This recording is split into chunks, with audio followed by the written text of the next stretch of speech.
সকলকে আসসালামু আলাইকুম আমার এই ক্লাসে। তো আজকে আমরা পড়বো হচ্ছে আরএনএ, ঠিক আছে? আরএনএ এবং প্রোটিনটা একসাথে পড়বো আমরা। আরএনএ আর প্রোটিনটা একসাথে পড়ার কারণ আছে, কারণ আরএনএ এর যে টপিকগুলো আছে এগুলোর সাথে প্রোটিনের টপিকটা একদম সেম টু সেম, মানে 99% ইয়ে আছে, একটু যোগসূত্র আছে, ঠিক আছে? দুইটা টপিক আলাদা, আরএনএ একটা টপিক আলাদা, প্রোটিন একটা টপিক আলাদা, বাট প্রোটিন সংশ্লেষণের জন্য আরএনএ এর যে টপিকটা আছে এটা মোস্ট মোস্ট মোস্ট ইম্পর্টেন্ট, এটা লাগবেই। আরএনএ না বুঝলে প্রোটিন বোঝা যাবে না, তাই আরএনএ এবং প্রোটিনটাকে আমি একসাথে করে একটা ক্লাস করছি, ঠিক আছে? তো চলো শুরু করা যাক। আরএনএ ঠিক আছে? আরএনএ বা রাইবোনিউক্লিক অ্যাসিড কোষের সাইটোপ্লাজমের মুক্ত অবস্থায় বা রাইবোজোমের সাথে যুক্ত অবস্থায় থাকে। এখন দেখো, আমরা প্রথমে কি পড়ছি? ডিএনএ পড়ছি না? ডিএনএ এর মতোই আরএনএ, সেম টু সেম, সব দিক দিয়ে প্রায় সেম টু সেম, খালি একটা খালি বিভেদ আছে, সেটা হচ্ছে যে ডিএনএ আমরা পড়ছি ডাবল হেলিক্স দ্বিসূত্রক, আর আরএনএটা হচ্ছে আমাদের সিঙ্গেল সিঙ্গেল সূত্রক বা একক সূত্রক বিশিষ্ট, ঠিক আছে? ডাবল হেলিক্স না আর কি, একক সূত্রক বিশিষ্ট। তা এখন দেখো, আরএনএ বা রাইবোনিউক্লিক অ্যাসিড কোষের সাইটোপ্লাজমের যুক্ত, মুক্ত অথবা রাইবোজোমের সঙ্গে যুক্ত অবস্থা থাকে, ঠিক আছে? রাইবোজোমের সাথে যেগুলো থাকে সেগুলোকে আরআরএনএ বলে, ঠিক আছে? এগুলোকে বলে আরআরএনএ। রাইবোজোমের সাথে যেগুলো থাকে সেগুলোকে বলে আরআরএনএ, ঠিক আছে? Ribosomal RNA. আর আরএনএ প্রকারভেদ সম্পর্কে আসছি, সেটা হচ্ছে একটু খালি বলে নিই। রাইবোজোমাল আরএনএ বা আরআরএনএ, এই যে কোষের সাইটোপ্লাজমে মুক্ত অবস্থায় যেগুলো থাকে, এই মুক্ত অবস্থা আর এই যে যুক্ত অবস্থা দেখতে পাচ্ছ, এই যুক্ত অবস্থায় থাকে হচ্ছে আরআরএনএ। আর এই যুক্ত অবস্থার মেইনলি হচ্ছে তোমার রাইবোজোমাল আরএনএ থাকে। এই রাইবোজোমাল আরএনএ 80 থেকে 90%, টোটাল আরএনএর 80 থেকে 90% হচ্ছে আরআরএনএ বা রাইবোজোমাল আরএনএ, ঠিক আছে? ডিএনএর সঙ্গে আরএনএর মূল পার্থক্য হচ্ছে এটি ডিএনএর মতো দ্বিসূত্রক বিশিষ্ট নয়। এটা কি না? দ্বিসূত্রক বিশিষ্ট নয়। দ্বিসূত্রক বিশিষ্ট নয়। এটি নিউক্লিওটাইডের একক চেইন বা শিকল।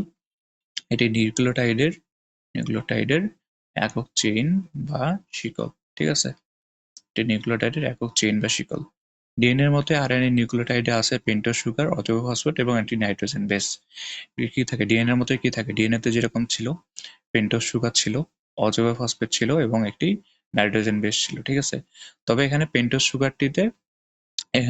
সুগারটি কি? Ribose sugar. আমাদের ডিএনএ তে কি ছিল? ডিএনএ তে ছিল হচ্ছে ডিঅক্সি রাইবোজ সুগার। আর আরএনএ এর পেন্টোজ সুগারটি হচ্ছে রাইবোজ সুগার। আচ্ছা, আরএনএ আর ডিএনএ এর মধ্যে যে রাইবোজ সুগার আছে, এই ডিঅক্সি রাইবোজ আর রাইবোজ সুগারের মধ্যে, এই পেন্টোজ দুটার মধ্যে পার্থক্য কোথায়? পার্থক্য হচ্ছে 2' কার্বনে। 2' কার্বনের রাইবোজের ক্ষেত্রে অক্সিজেন আছে, রাইবোজের ক্ষেত্রে অক্সিজেন আছে। আর ডিঅক্সি রাইবোজের ক্ষেত্রে 2' কার্বনে অক্সিজেন নেই, ঠিক আছে? এর আগের ক্লাসে এটা সুন্দর করে বুঝাইছি, যদি না বুঝে থাকো তাহলে ওই অপশনটা আবার একটু দেখে নাও।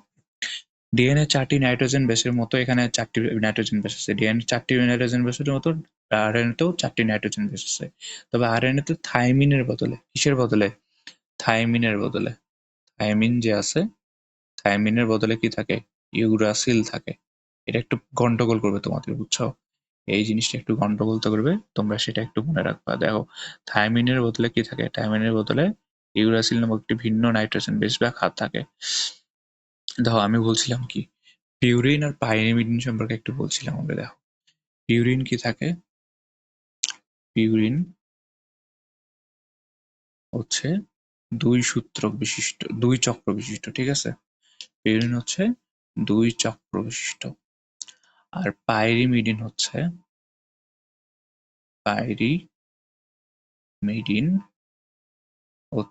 এক চ- এক এক চক্র বিশিষ্ট, ঠিক আছে?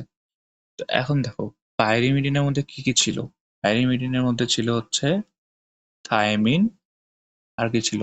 সাইটোসিল। সাইটোসিল। এখন এই থাইমিনের বদলে আরএনএ তে কি থাকবে? আরএনএ তে থাকবে থাইমিনের বদলে ইউরাসিল। তাহলে ইউরাসিল কি? ইউরাসিল একটি পাইরিমিডিন। ইউরাসিল একটি পাইরিমিডিন। পাইরিমিডিন, ঠিক আছে? ইউরাসিল একটা পাইরিমিডিন। এবার দেখো, এখানে দেখো, থাইমিনের বদলে ইউরাসিল নামক একটি ভিন্ন নাইট্রোজেন বেস থাকে। প্রায় সেম টু সেম, জাস্ট থাইমিনের বদলে আমরা ইউরাসিল লিখবো, টি এর বদলে ইউ লিখবো, ঠিক আছে? তাহলে গঠনটা কিরকম হবে বলো দেখি। এখানে যদি আমরা গঠনটা দেখি, আমরা ডিএনএ তে কি পাইছি? ডিএনএ এর ক্ষেত্রে টি এর সাথে ডাবল বন্ড যুক্ত করে, থাইমিন অ্যাডেনিনের সাথে ডাবল বন্ড যুক্ত করে, অথবা অ্যাডেনিন থাইমিনের সাথে ডাবল বন্ড যুক্ত করে। আরএনএ এর ক্ষেত্রে কি হবে তাহলে বলো? আরএনএ এর ক্ষেত্রে হবে অ্যাডেনিন ইউরাসিলের সাথে ডাবল বন্ড যুক্ত করবে, অথবা ইউরাসিল অ্যাডেনিনের সাথে ডাবল বন্ড যুক্ত করবে, টি এর বদলে ইউ হয়ে যাবে। বুঝছো? এবার আসি নিচে।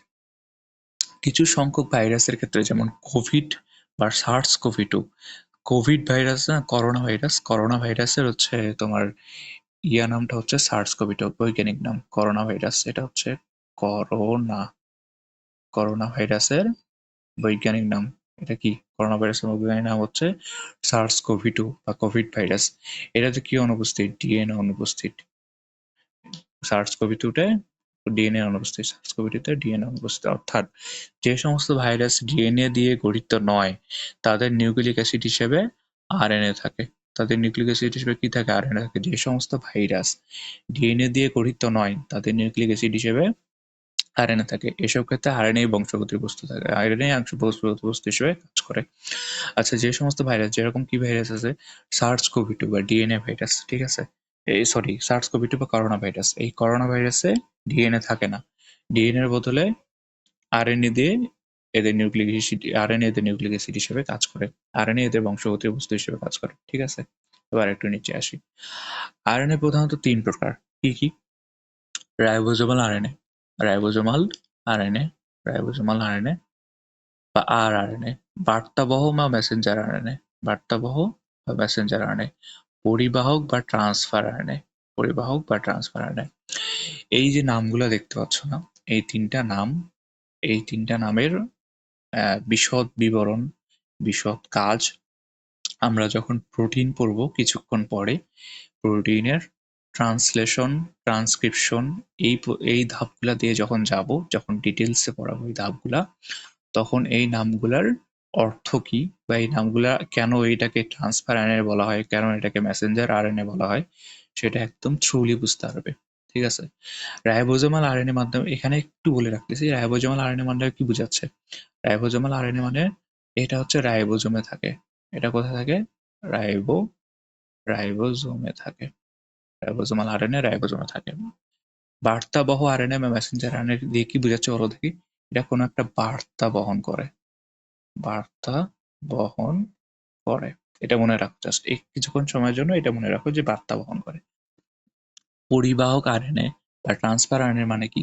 কিছু একটা পরিবহন করে, পরিবহন করে।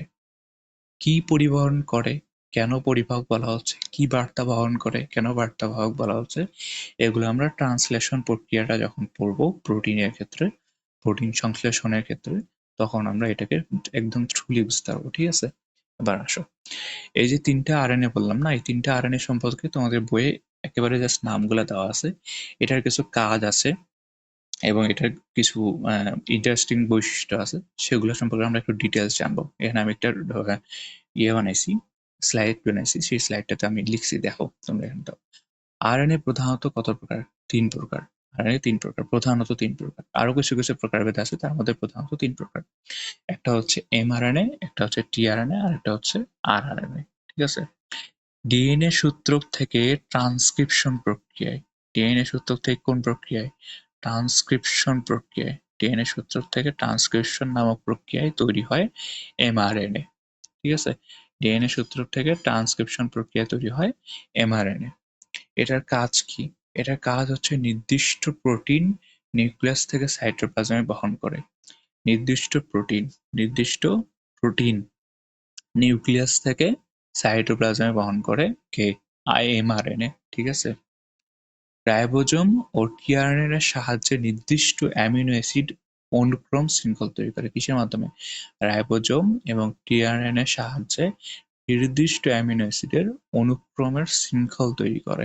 এটা কে করে? এমআরএনএ করে থাকে। এগুলা জাস্ট কাজগুলো বলে রাখতেছি। ঠিক আছে, এবার আসি টিআরএনএ।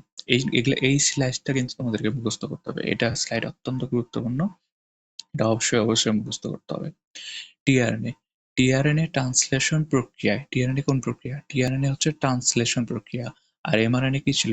ট্রান্সক্রিপশন প্রক্রিয়া। এটা ট্রান্সলেশন প্রক্রিয়া, দুটো প্রক্রিয়া কিন্তু আলাদা। এমআরএনএ তৈরির প্রক্রিয়াকে বলা হয় ট্রান্সক্রিপশন প্রক্রিয়া, আর প্রোটিন সংশ্লেষণের প্রক্রিয়াকে বলা হয় ট্রান্সলেশন প্রক্রিয়া। টিআরএনএ ট্রান্সলেশন প্রক্রিয়ায় অ্যামিনো অ্যাসিডকে রাইবোজোমে অবস্থিত এমআরএনএ অণুতে স্থানান্তর করে প্রোটিন সংশ্লেষণে সাহায্য করে। ঠিক আছে, টিআরএনএ ট্রান্সলেশন প্রক্রিয়ায় অ্যামিনো অ্যাসিডকে রাইবোজোমে অবস্থিত এমআরএনএ অণুতে স্থানান্তর করে এবং প্রোটিন সংশ্লেষণ সাহায্য করে। ঠিক আছে, এটা হচ্ছে টিআরএনএ এর কাজ। টিআরএনএ অনেক বিশদ একটা জিনিস, যেটা তোমাদেরকে ধীরে ধীরে আমি বুঝাবো নেক্সটে। রাইবোজোমের, এটা হচ্ছে, এবার আসি আরআরএনএ-তে। রাইবোজোমের প্রধান গাঠনিক একক হিসেবে কাজ করে, প্রধান গাঠনিক একক, রাইবোজোমের প্রধান গাঠনিক একক হিসেবে কাজ করে কে? আরআরএনএ। প্রধান গাঠনিক একক হিসেবে কাজ করে, গাঠনিক একক হিসেবে কাজ করে আরআরএনএ। কোষের সমস্ত রাইবোজোমের 80-90% আরআরএনএ। ঠিক আছে, কোষের সমস্ত, এটা একটু ভুল হয়েছে, এটা দাঁড়াও, কোষের সমস্ত আরএনএ এর, এটা হবে আরএনএ এর, আরএনএ এর, আরএনএ এর, কোষের সমস্ত আরএনএ এর 80-90%ই হচ্ছে আরআরএনএ। ঠিক আছে, কোষের সমস্ত আরএনএ এর 80-90%, অর্থাৎ এমআরএনএ আর এমআরএনএ আর টিআরএনএ মিলে হচ্ছে তোমার 10-20%। এমআরএনএ প্লাস টিআরএনএ, এটা মিলে হচ্ছে 10-20%। বাকি 80-90% হচ্ছে আরআরএনএ, এটাকে মনে রাখতে হবে। সর্বাপেক্ষা স্থায়ী অদ্রবণীয় আরএনএ, বুঝিও কথাটা।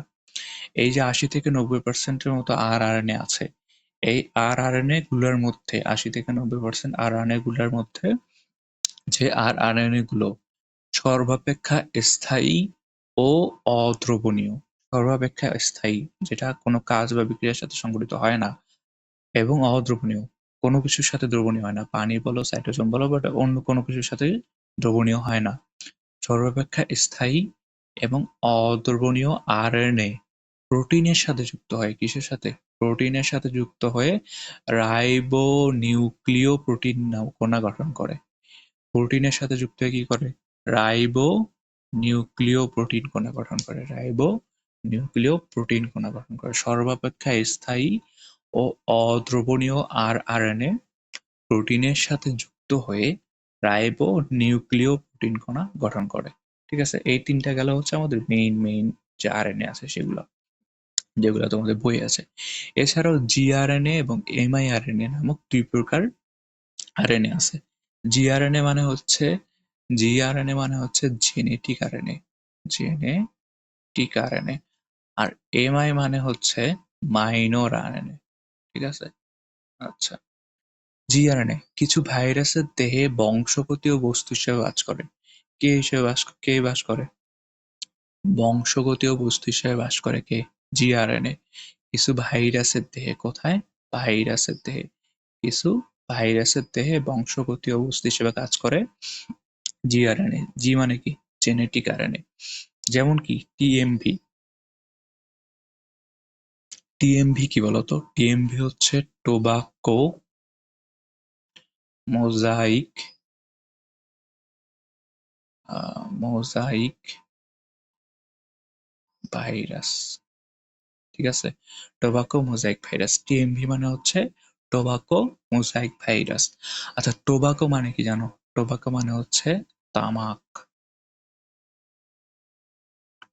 তামাক পাতায় এই ভাইরাসটা আক্রমণের ফলে, টিএমভি ভাইরাস আক্রমণের ফলে তামাক পাতাগুলো মোজাইক টাইপের হয়ে যায়। মোজাইক মানে হচ্ছে এরকম শেপে ভাগ হয়ে যায়, মানে স্কোয়ার টাইপ, পিক্সেলেটেড যেটা বলি আর কি, যদি আধুনিক ভাষায় বলি সেটা হচ্ছে পিক্সেলেটেড হয়ে যায় আর কি, বুঝছো? এরকম তামাক পাতায় মোজাইক একটা বর্ণ ধারণ করে। সেই ভাইরাসটা যে ভাইরাসের কারণে হয়ে থাকে সেটাকে বলা হয় টিএমবি। এই টিএমবি ভাইরাসে জিআরএনএ বংশগতীয় বস্তু হিসেবে বাস করে। কে? জিআরএনএ বংশগতীয় বস্তু হিসেবে বাস করে। এসব ক্ষেত্রে জীবদেহে ডিএনএ অনুপস্থিত থাকে। জিআরএনএ যেখানে, আরএনএ তোমার হচ্ছে বংশগতীয় বস্তু হিসেবে কাজ করে। বংশগতীয় বস্তু হিসেবে কাজ করলে কি ডিএনএ থাকবে? থাকবে না। অর্থাৎ যেখানে বংশগতীয় যেখানে আরএনএ বা জিআরএনএ বংশগত বস্তু হিসেবে কাজ করে, সেক্ষেত্রে ডিএনএ অনুপস্থিত থাকে। এবার আসি মাইনর আরএনএ, এমআইআরএনএ বা মাইনর আরএনএ। আচ্ছা, মাইনর মানে কি? মাইনর মানে হচ্ছে ছোট। মাইনর মানে হচ্ছে ছোট। আর এটার বিপরীত শব্দ কি হবে? এটার বিপরীত শব্দ হচ্ছে মেজর। মেজর মানে হচ্ছে বড়। আচ্ছা, মাইনর আরএনএ এটার কাজ কি? বিভিন্ন এনজাইম গঠন করে, এনজাইমের কাঠামো দান করে এবং এনজাইম হিসেবেও কাজ করে। এটা এনজাইম হিসেবে কাজ করে এবং এনজাইমের কাঠামো দান করে। এনজাইম কি? এনজাইম এক প্রকার প্রোটিন। ঠিক আছে? এটা কিছুক্ষণ পরে আমরা পড়বো। বিভিন্ন এনজাইমের বাংলা হচ্ছে উৎসেচক বলা যায়। উৎসেচক, উৎসেচক, উৎসেচক, এনজাইম।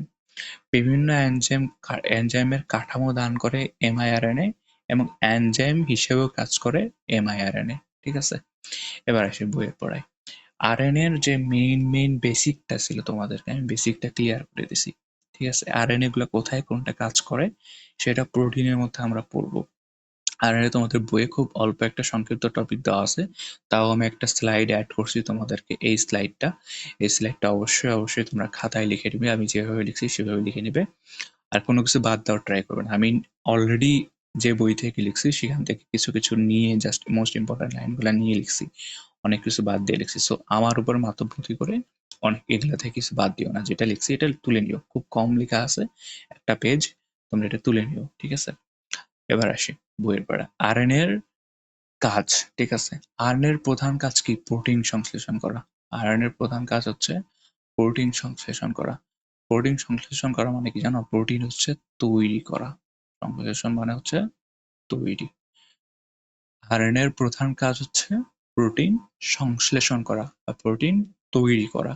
নির্দিষ্ট প্রোটিন তৈরি করা বললেও চলবে। ঠিক আছে? ডিএনএ হতে বার্তা বহন করে রাইবোজোমে পৌঁছে দেওয়া। এটা আরএনএ এর মোস্ট একটা ইম্পর্টেন্ট কাজ। এটার মাধ্যমে ট্রান্সক্রিপশন প্রক্রিয়া ঘটে। ডিএনএ হতে বার্তা বহন করে রাইবোজোমে পৌঁছে দেওয়া। আচ্ছা, দেখো তো, বার্তা বহন করে বলছে যে এটা তাহলে কি হবে? এটা হবে কি? এমআরএনএ। কারণ এমআরএনএ হচ্ছে মেসেঞ্জার আরএনএ। ঠিক আছে? ডিএনএ হতে বার্তা বহন করে রাইবোজোমে পৌঁছে দেয় কে? এমআরএনএ। এমআরএনএ যেহেতু একটা আরএনএ, তাই আরএনএ এর কাজ হচ্ছে ডিএনএ হতে বার্তা বহন করে রাইবোজোমে পৌঁছে দেওয়া। ঠিক আছে?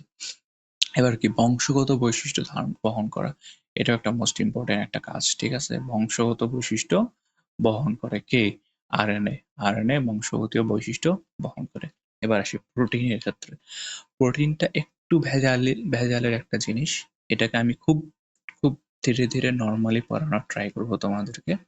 তোমরা যদি মনোযোগ না দাও এই ক্লাসটাতে, তাহলে প্রোটিনটা কোনোভাবে বুঝতে পারবে না। তো অবশ্যই প্রোটিনটা তোমরা একটু মনোযোগ দিয়ে ক্লাসটা করো। ইনশাআল্লাহ তোমাদের প্রোটিনটা ক্লিয়ার হয়ে যাবে। প্রোটিন যদি ক্লিয়ার হয় তাহলে এই চ্যাপ্টারের মোস্ট একটা ইম্পর্টেন্ট জিনিস ক্লিয়ার হয়ে যাবে। ঠিক আছে? আর আমি যে ক্লাসগুলো নিচ্ছি, কার্বোহাইড্রেট, নিউক্লিক অ্যাসিড, ডিএনএ নিলাম, আরএনএ আজকে চলতেছে, প্রোটিন চলতেছে, এগুলো কখনোই এক বসাতে বসে ৩-৪টা ক্লাস করার ট্রাই করিও না। আমি জানি তোমরা করবে না, বাট করিও না। একটা দিনে একটা করে ক্লাস করবে। প্রথম ক্লাসটা ছিল কার্বোহাইড্রেটের উপর, সেটা একদিন করবে। সেটা সেটা রাতে পড়বে। পড়ার পরে পরের দিন আসে ডিএনএ ক্লাসটা করবে এবং তারপরে আসে এই ক্লাসটা করবে। ঠিক আছে? কেননা এই ক্লাসগুলো প্রচন্ড ইম্পর্টেন্ট, প্রচন্ড ডিটেইলড ক্লাস। তোমরা যদি একটু ১৯-২০ করে ফেলো তাহলে কিন্তু অনেক বেসিক তোমাদের চলে যাবে, যেটা পরবর্তীতে তোমাদের অবশ্যই কাজে লাগবে। এবার আসি প্রোটিনের ক্ষেত্রে। প্রোটিন জীবদেহের এক অতি গুরুত্বপূর্ণ জৈব রাসায়নিক পদার্থ এবং বৃহদাকার জৈবিক অণু। কিরকম? বৃহদাকার জৈবিক অণু। প্রোটিন জীবদেহের একটি অতি গুরুত্বপূর্ণ জৈব রাসায়নিক পদার্থ ও বৃহদাকার জৈব অণু। সর্বপ্রথম গেরিট মুলার, এটা একটু মনে রাখতে হবে, গেরিট মুলার 1838 খ্রিস্টাব্দে প্রোটিন শব্দটি প্রয়োগ করেন। কে? গেরিট মুলার 1838 খ্রিস্টাব্দে প্রোটিন শব্দটি প্রয়োগ করেন। এই সালটা না পড়লেও চলবে, কিন্তু এই জিনিসটা মনে রাখতে হবে যে প্রোটিন শব্দটি সর্বপ্রথম প্রয়োগ করেন কে? গেরিট মুলার। গেরিট মুলার সর্বপ্রথম প্রোটিন শব্দটি প্রয়োগ করেন। একটি কোষের অভ্যন্তরে নানা প্রকার প্রোটিন তৈরি হয়। একটি কোষের অভ্যন্তরে কোষের অভ্যন্তরে নানা প্রকার প্রোটিন তৈরি হয়, যেগুলো শরীরে অনেক গুরুত্বপূর্ণ ভূমিকা পালন করে। কোষের জৈব ক্রিয়া-বিক্রিয়া নিয়ন্ত্রিত হয় বিভিন্ন ধরনের এনজাইম, অ্যান্টিবডি এবং হরমোন দ্বারা। ঠিক আছে? কোষের জৈব ক্রিয়া-বিক্রিয়া নিয়ন্ত্রিত হয় বিভিন্ন ধরনের এনজাইম, অ্যান্টিবডি এবং হরমোন দ্বারা। এগুলো সবগুলাই কি? প্রোটিন। এটা একটা এমসিকিউ। আরেকটা এমসিকিউ কি? কোষের জৈব ক্রিয়া-বিক্রিয়া নিয়ন্ত্রিত হয় কি মাধ্যমে? এনজাইম বা উৎসেচকের মাধ্যমে, অ্যান্টিবডির মাধ্যমে, হরমোনের মাধ্যমে। এই তিনটার মাধ্যমে আমাদের কোষের বিভিন্ন ক্রিয়া-বিক্রিয়া সংঘটিত হয়।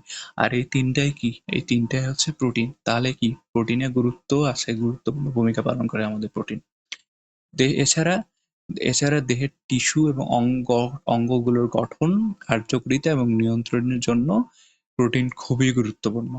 দেহের টিস্যু এবং অঙ্গগুলোর গঠন, কার্যকারিতা, এই টিস্যু এবং অঙ্গগুলোর কার্যকারিতা এবং এটি নিয়ন্ত্রণের জন্য প্রোটিন খুবই প্রয়োজনীয়। ঠিক আছে?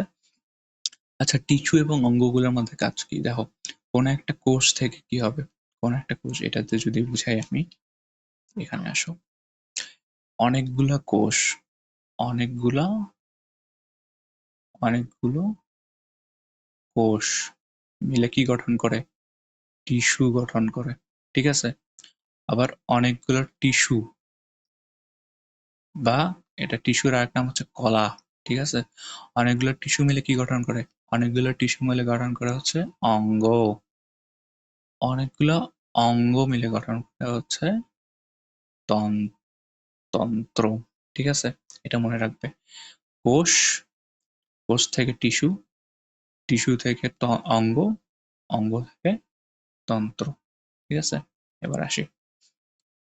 এখানে কি বলছে? দেহের টিস্যু এবং অঙ্গগুলোর গঠন, কার্যকারিতা এবং নিয়ন্ত্রণের জন্য প্রোটিন খুবই গুরুত্বপূর্ণ। যেহেতু একাধিক অ্যামিনো অ্যাসিড সুবিন্যস্ত হয়ে একটি প্রোটিন তৈরি করে, তাই প্রোটিন সম্পর্কে জানার আগে আমাদের অ্যামিনো অ্যাসিড সম্পর্কে একটু জেনে নিতে হবে। আচ্ছা, আসো এবার দেখি অ্যামিনো অ্যাসিড সম্পর্কে জেনে নেই। অ্যামিনো অ্যাসিড 20 ধরনের অ্যামিনো অ্যাসিড বিভিন্ন বিন্যাসে মিলিত হয়ে একটি প্রোটিনের প্রাথমিক গঠন তৈরি করে। কি বুঝলা? 20 রকমের অ্যামিনো অ্যাসিড। কি রকমের? 20 রকমের। এই যে চিত্রটা দেখতে পাচ্ছ, এই চিত্রটা হচ্ছে অ্যামিনো অ্যাসিডের গঠন। এইরকম 20 রকমের অ্যামিনো অ্যাসিড বিভিন্ন বিন্যাসে, বিভিন্ন রকম বিন্যাসে গঠিত হয়ে মিলে একটা প্রোটিনের প্রাথমিক গঠন তৈরি করে। প্রাথমিকভাবে প্রোটিন হলো অ্যামিনো অ্যাসিডের লম্বা একটি চেইন।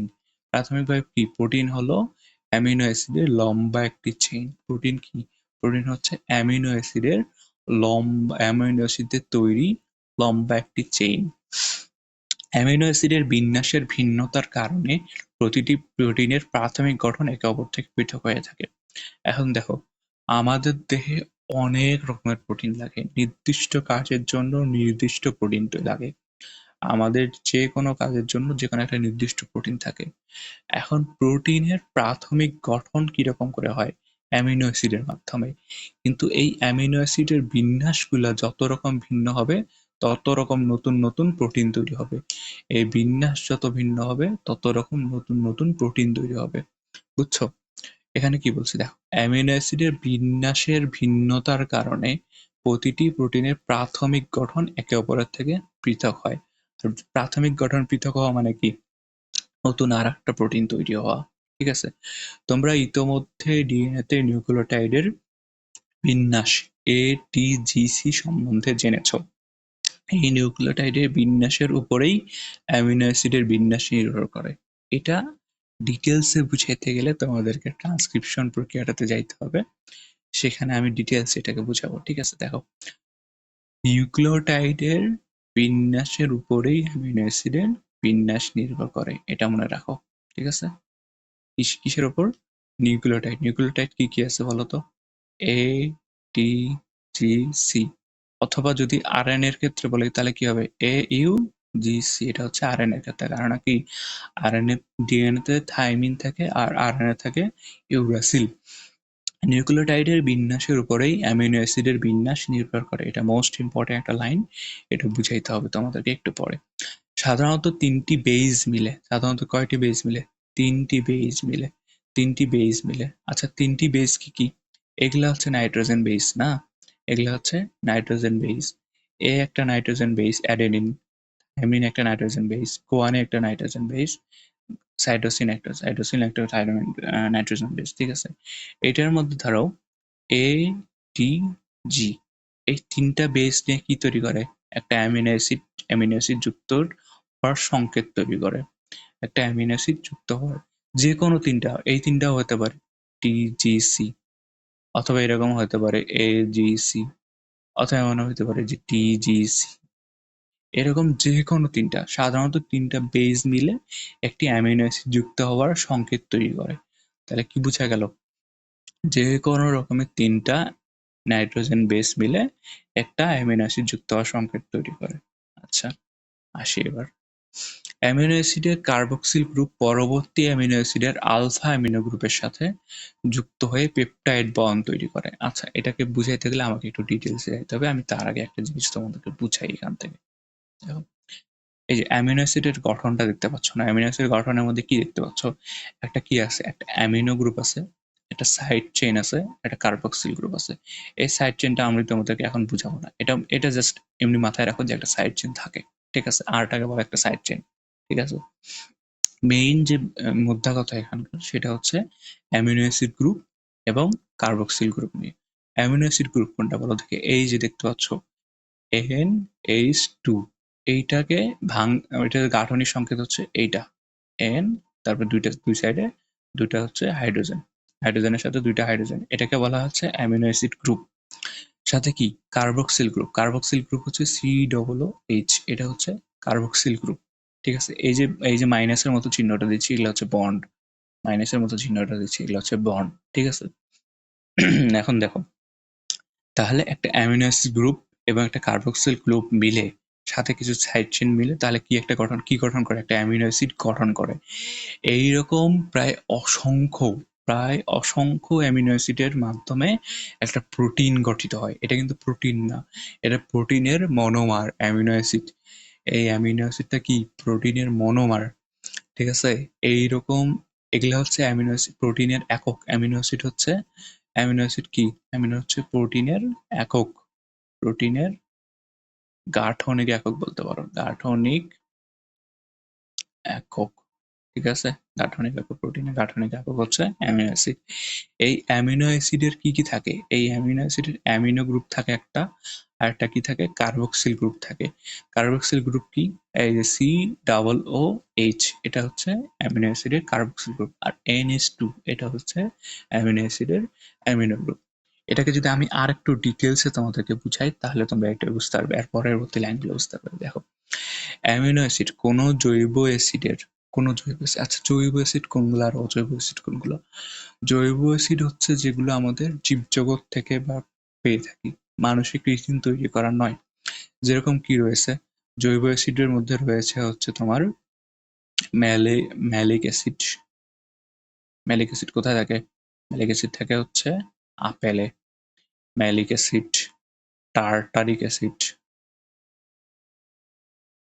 টার্টারিক অ্যাসিড, তারপর হচ্ছে আরো কিছু কিছু থাকে ম্যালিক, এই তোমার এরকম জৈব অ্যাসিড, যে কয়েকটা ফেমাস জৈব অ্যাসিড আছে যেগুলো আমাদের পরবর্তীতে লাগবে আর কি। সাইট্রিক অ্যাসিড আছে, সাইট্রিক অ্যাসিড থাকে তোমাদের হচ্ছে লেবুতে, কমলা লেবুতে, এগুলোতে থাকে হচ্ছে সাইট্রিক অ্যাসিড, ঠিক আছে?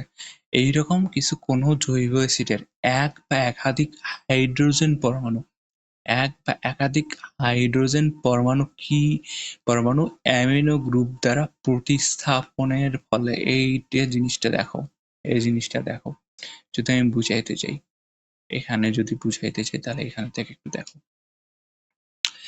ধরো এটা একটা ধরো এটা একটা হচ্ছে আমার, এখান থেকে যদি ধরি, এটা আমি একটা সাইড করে দিলাম, বা ধরো এই যে ধরো, এটা ধরো একটা হচ্ছে জৈব অ্যাসিড, ঠিক আছে? এটা একটা জৈব অ্যাসিড ধরো।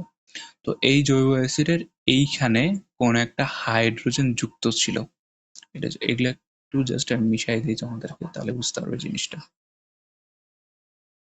ধরে নাও এটা একটা জৈব অ্যাসিড, জৈব অ্যাসিডের গঠন। এই জৈব অ্যাসিডের এখানে হাইড্রোজেন উপস্থিত ছিল, ঠিক আছে? এখানে হাইড্রোজেন উপস্থিত ছিল, একটা হাইড্রোজেন উপস্থিত ছিল। এই হাইড্রোজেনটাকে প্রতিস্থাপন মানে কি? একটা জায়গায় আরেকটা আসে বসে। কি আসে বসবে? হাইড্রোজেনটাকে প্রতিস্থাপন করে অ্যামিনো গ্রুপ। অ্যামিনো গ্রুপ মানে কি? NH2। এই গ্রুপটা হাইড্রোজেনকে প্রতিস্থাপন করে এসে যখন হাইড্রোজেনের জায়গায় বসবে, তখন তাকে আমরা বলবো একটা অ্যামিনো অ্যাসিড। তখন তাকে আমরা কি বলবো? একটা অ্যামিনো অ্যাসিড। কোনো জৈব অ্যাসিডের এক বা একাধিক হাইড্রোজেন পরমাণু অ্যামিনো গ্রুপ বা NH2 দ্বারা প্রতিস্থাপনের ফলে যে জৈব অ্যাসিড উৎপন্ন হয়, যে নতুন জৈব অ্যাসিড উৎপন্ন হবে, তাকে অ্যামিনো অ্যাসিড বলা হয়। প্রতিটা অ্যামিনো অ্যাসিডে কমপক্ষে একটি করে অ্যামিনো গ্রুপ NH2 ও একটি কার্বক্সিল গ্রুপ থাকে। কমপক্ষে যেকোনো একটা অ্যামিনো অ্যাসিডে, যেকোনো অ্যামিনো অ্যাসিডে কমপক্ষে একটা অ্যামিনো গ্রুপ থাকতে হবে, আর কমপক্ষে একটি কার্বক্সিল গ্রুপ থাকতে হবে। ঠিক আছে? তাহলে সেটাকে অ্যামিনো অ্যাসিড বলতে হবে। এখন দেখো, এখন এই জিনিসটাকে আমি একটু বুঝাই বলি তোমাদেরকে, ঠিক আছে? ধরে নাও এটা একটা জৈব অ্যাসিড, ঠিক আছে? এই জৈব অ্যাসিডের হাইড্রোজেনের এখানে হাইড্রোজেনকে প্রতিস্থাপন করছে অ্যামিনো গ্রুপ, ঠিক আছে? কিন্তু এখানে কোনো কার্বক্সিল গ্রুপ নাই, ধরে নাও। তাহলে কি এটাকে অ্যামিনো অ্যাসিড বলা যাবে? না, তাহলে এটাকে অ্যামিনো অ্যাসিড বলা যাবে না। অথবা ধরে নাও যেখানে কার্বক্সিল গ্রুপ আছে কিন্তু কোনো অ্যামিনো অ্যাসিড নাই, তাহলে কি এটাকে অ্যামিনো অ্যাসিড বলা যাবে? না, তাহলেও এটাকে অ্যামিনো অ্যাসিড বলা যাবে না। কমপক্ষে একটা কার্বক্সিল গ্রুপ অথবা কমপক্ষে একটা অ্যামিনো গ্রুপ থাকতেই হবে। তাহলে সেই জৈব অ্যাসিডটাকে আমরা কি বলবো? একটা অ্যামিনো অ্যাসিড বলবো। তাহলে সেই জৈব অ্যাসিডটাকে কি বলবো আমরা? অ্যামিনো অ্যাসিড বলবো। এবার আসি, অ্যামিনো অ্যাসিডের কার্বক্সিল গ্রুপের নিকটবর্তী কার্বন পরমাণু, অ্যামিনো অ্যাসিডের কার্বক্সিল গ্রুপের, ঠিক আছে? দেখো, অ্যামিনো অ্যাসিডের কার্বক্সিল গ্রুপের, এই যে একটা অ্যামিনো অ্যাসিড, এই পুরাটা একটা অ্যামিনো অ্যাসিড, এটার যে কার্বক্সিল গ্রুপ আছে, এই কার্বক্সিল গ্রুপের নিকটবর্তী কার্বন পরমাণু, এই যে নিকটবর্তী সবচেয়ে কাছের যে কার্বন পরমাণু, এখানে কিন্তু সাইড চেন আরো অনেকগুলো হতে পারে। যে কোনো একটা অ্যামিনো অ্যাসিডের মধ্যে সাইড চেন আরো অনেক হইতে পারে। এখানে সবচেয়ে সংক্ষিপ্ত রূপটাকে বলছে। এই সবচেয়ে সংক্ষিপ্ত রূপটাকে দিয়ে আমরা বুঝি কোন একটা অ্যামিনো অ্যাসিডের কার্বক্সিল গ্রুপের সবচেয়ে নিকটবর্তী বা সবচেয়ে কাছের কার্বন পরমাণুটাকে বলা হয় আলফা কার্বন। আলফা কার্বন বা আলফা কার্বন, ঠিক আছে? আলফা বিটা গামা পড়ো নাই, সেটা হচ্ছে আলফা। এটা হচ্ছে আলফা। বিটা তো এই যে এরকম, গামা এরকম। আলফা হচ্ছে কোন? আলফা কার্বন কোনটা? আলফা কার্বন হচ্ছে কোন একটি অ্যামিনো অ্যাসিডের কার্বক্সিল গ্রুপের নিকটবর্তী কার্বন পরমাণুটাকে বলা হবে আলফা কার্বন। এটাকে কি বলা হবে? Alpha carbon. এবার আসি, আলফা কার্বন, নিকটবর্তী কার্বন পরমাণুটিকে আলফা কার্বন বলা হয়। কার্বক্সিল গ্রুপটি আলফা কার্বনের সাথে যুক্ত থাকলে, কার্বক্সিল গ্রুপটি আলফা কার্বনের সাথে যুক্ত থাকলে তাকে অ্যামিনো অ্যাসিড বলা হয়। আচ্ছা, এটা একটু জাস্ট আমাকে একটু দেখতে হবে এটা।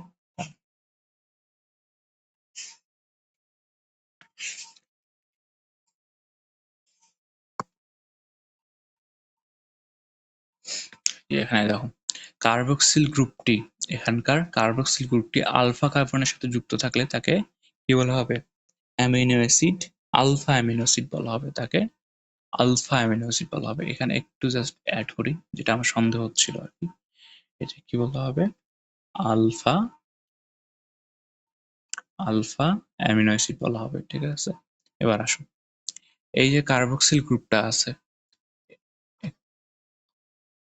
এখানকার যে কার্বক্সিল গ্রুপটা আছে, এই কার্বক্সিলটা এই আলফা কার্বনের সাথে যুক্ত থাকলে নিকটবর্তী কার্বনটাকে বলা হয় আলফা কার্বন।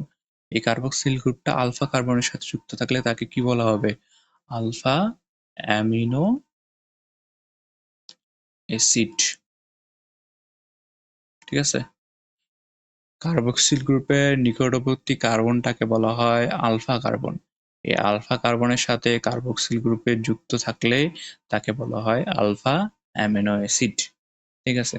এই জিনিসগুলো জাস্ট মাথায় রাখো, মুখস্থ করো, বুঝতে হলে আরো ডিটেলস অনেক পড়তে হবে, বুঝছো? এই জিনিসগুলো জাস্ট তোমরা মাথায় রাখো যে এটা একটা আলফা কার্বন। আলফা কার্বন কাকে বলে, কোনটা আলফা কার্বন, এবং আলফা কার্বনের সাথে কি যুক্ত থাকলে তাকে আলফা অ্যামিনো অ্যাসিড বলা হয়। এগুলো জাস্ট তোমরা মাথায় রাখো। এটা ডিটেলসে তোমাদের মনে হয় না আসবে কখনো, বাট আমি তোমাদেরকে পড়াচ্ছি যাতে তোমাদের বেসিকটা ঠিক থাকে, ঠিক আছে? অ্যামিনো অ্যাসিডের কার্বক্সিল গ্রুপের নিকটবর্তী কার্বন পরমাণুটিকে আলফা কার্বন বলা হয়। আলফা কার্বন বলা হয়, ঠিক আছে? কার্বক্সিল গ্রুপটি আলফা কার্বনের সাথে যুক্ত থাকলে তাকে আলফা অ্যামিনো অ্যাসিড বলা হয়। কার্বক্সিল গ্রুপটি কোনটি? কার্বক্সিল গ্রুপটি আলফা কার্বনের সাথে যুক্ত থাকলে তাকে কি বলা হবে? আলফা অ্যামিনো অ্যাসিড বলা হবে।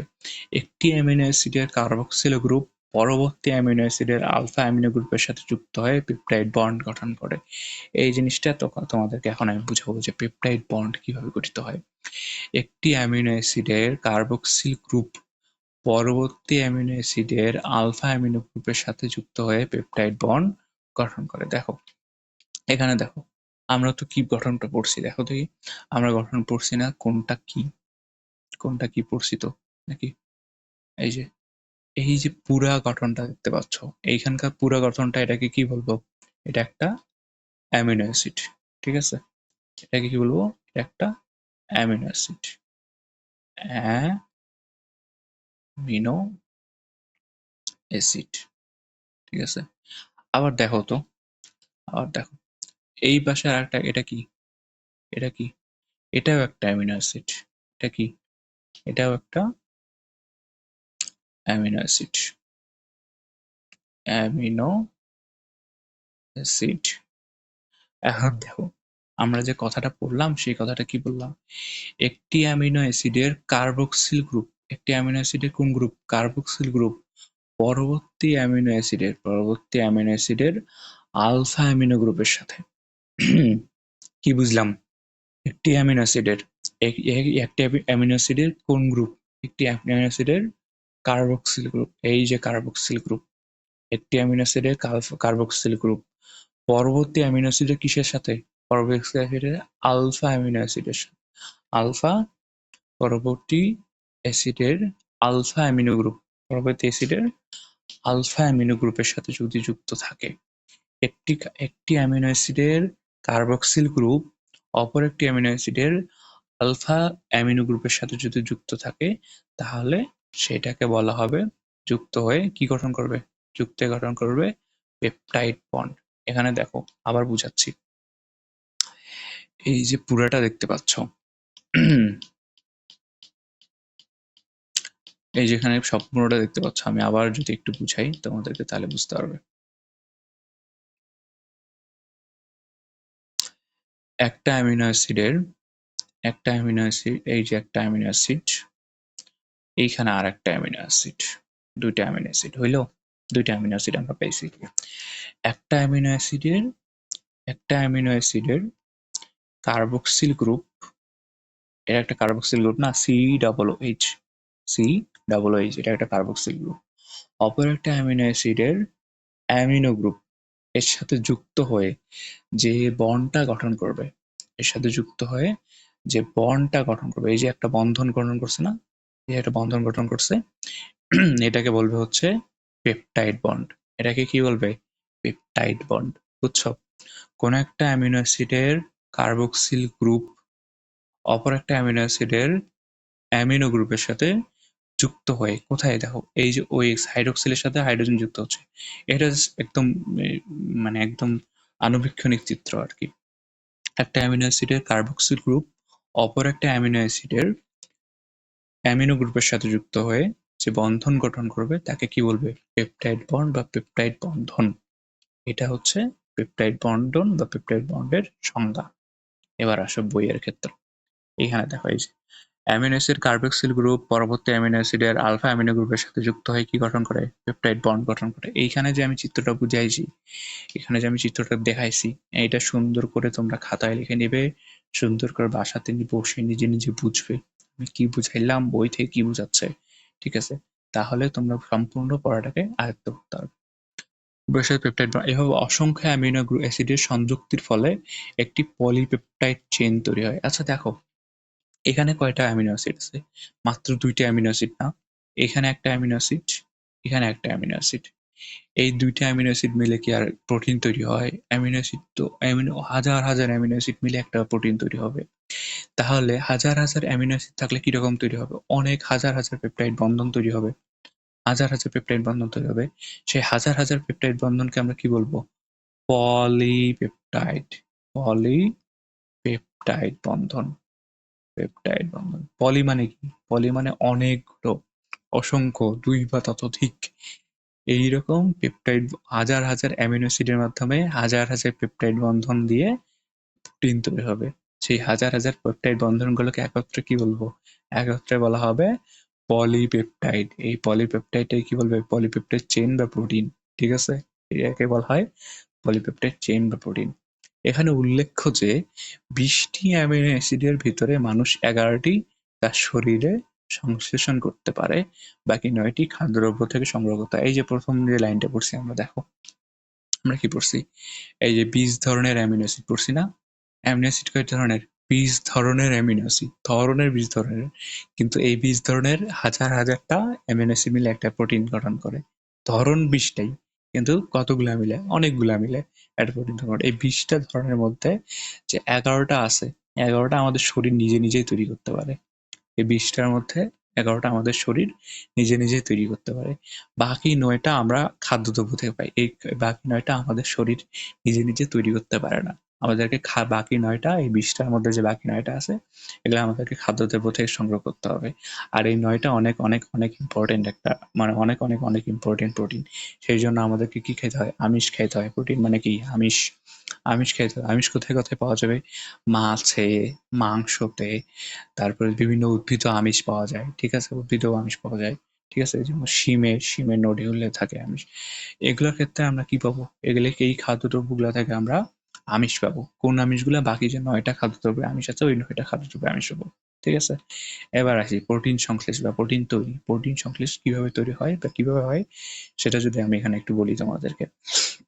দেখো, এই চিত্রটা বোঝার জন্য ২ টা প্রক্রিয়া আগে বোঝা লাগবে। এই চিত্রটা বোঝার জন্য ২ টা প্রক্রিয়া আগে একটু বুঝতে হবে। ২ টা প্রক্রিয়ার নাম তোমাদেরকে আমি আগেই বলছি, তোমরা একটু মনে করে দেখো তো। এমআরএনএ গঠন হয় কোন প্রক্রিয়ার মাধ্যমে? এমআরএনএ গঠন হয় ট্রান্সক্রিপশন প্রক্রিয়ার মাধ্যমে। আর প্রোটিন সংশ্লেষণ করে কোন ইয়া প্রোটিন সংশ্লেষণ হয় ট্রান্সলেশন প্রক্রিয়ার মাধ্যমে। ঠিক আছে? তো ট্রান্সলেশন করে কোন আরএনএ? টিআরএনএ। টিআরএনএ ট্রান্সলেশন করে। এমআরএনএ ট্রান্সক্রিপশন করে তৈরি হয়। ঠিক আছে? এই পদ্ধতির এই বিষয়, এই জিনিসগুলো তোমাদেরকে যদি আমি একটু বুঝাইতে চাই, তাহলে কয়েকটা সিম্পল জিনিস তোমাদেরকে এখানে একটু বুঝাইতে হবে, না হলে বুঝতে পারবে না। দেখো, প্রথমত সিম্পল জিনিস, যদি এমআরএনএ কথা বলি, প্রথমে আসি এমআরএনএ।